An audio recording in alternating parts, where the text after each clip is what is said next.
Hi hello ನಮಸ್ತೆ. ನೀವು ನೋಡ್ತಿದ್ದೀರ ಕ್ರಿಕ್ tax with K. ನಾನು ಪ್ರೊಡಿಕ್ಷನ್ ವೀಡಿಯೋದಲ್ಲಿ ಹೇಳಿದ್ದೆ ಇವತ್ತು ಪಾಸಿಬಿಲಿಟೀಸ್ ವಿನ್ನಿಂಗಿಗೆ ಜಾಸ್ತಿ ಇರೋದು ಗುಜರಾತ್ ಅಂತ. ಅದರ ಹಾಗೆಯೇ ಗುಜರಾತು ಇವತ್ತು ಗೆದ್ದಿದೆ. ಆ್ಯಂಡ್ ಮ್ಯಾಚಿಗೆ ಬರೋದಾದರೆ ಯು ಪಿ ಫಸ್ಟ್ ಬ್ಯಾಟಿಂಗ್ ಮಾಡ್ತು. ಫಸ್ಟ್ 2 overs ಒಳ್ಳೆ ರನ್ಸ್ ಬಂತು. 2 oversಗೆ 22 runs. ಕಿರಣ್ ನವಗಿರೆ ಇವತ್ತು ಬ್ಯಾಟಿಂಗ್ ಓಪನ್ ಮಾಡಿದರು. ಲಾಸ್ಟ್ ಸೀಸನಲ್ಲಿ ಅವರು ಮಿಡ್ಲ್ ಆರ್ಡ್ರಲ್ಲಿ ಆಡ್ತಾಯಿದ್ರು. ಸೊ ಅದೊಂದು ಪಾಸಿಟಿವ್ ಆಗಿ ಯು ಪಿ ಅವ್ರನ್ನ ಓಪನಿಂಗಿಗೆ ತಂದರು. ಬಟ್ ಅನ್ಫಾರ್ಚುನೇಟ್ಲಿ ಅವರ ಆಟ ಕೇವಲ 2 overs ಸೀಮಿತವಾಯಿತು. ಅದಾದ ನಂತರ ದೀಪ್ತಿ ಶರ್ಮಾ ಅವರು ಸ್ವಲ್ಪ ಆಡಿದ್ರು ಬಿಟ್ಟರೆ ಅವರಿಗೆ ಯಾವುದೇ ರೀತಿಯಾದಂಥ ಸಪೋರ್ಟ್ ಆ ಕಡೆಯಿಂದ ಸಿಗಲಿಲ್ಲ. And then 143 for 8 U P warriors innings ಮುಗಿಸ್ತಾ ಆಯಿತು. ದೆನ್ ಬಂದರು ನಮ್ಮ ಗುಜರಾತ್.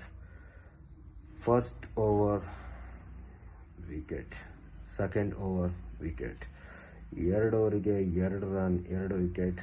ದೆನ್ ಆ್ಯಶ್ ಗಾರ್ಡ್ನರ್ ಮತ್ತು ವಾಲ್ವರ್ಡ್ ಪಾರ್ಟ್ನರ್ಶಿಪ್ ಬಿಲ್ಡ್ ಮಾಡಿದರು. ಒಂದೊಳ್ಳೆ ಪಾರ್ಟ್ನರ್ಶಿಪ್ ಮೂಲಕ ಗುಜರಾತ್ ಅವರು ಒಂದೊಳ್ಳೆ ಪೊಸಿಷನಿಗೆ ಬಂದರು.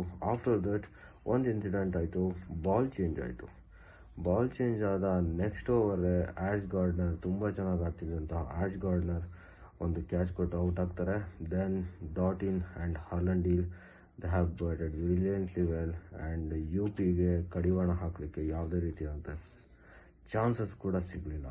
So as per my prediction ಇವತ್ತು ಚೇಸಿಂಗ್ ಗೆಲ್ಲುತ್ತೆ ಅಂತ ಹೇಳಿದ್ದೆ.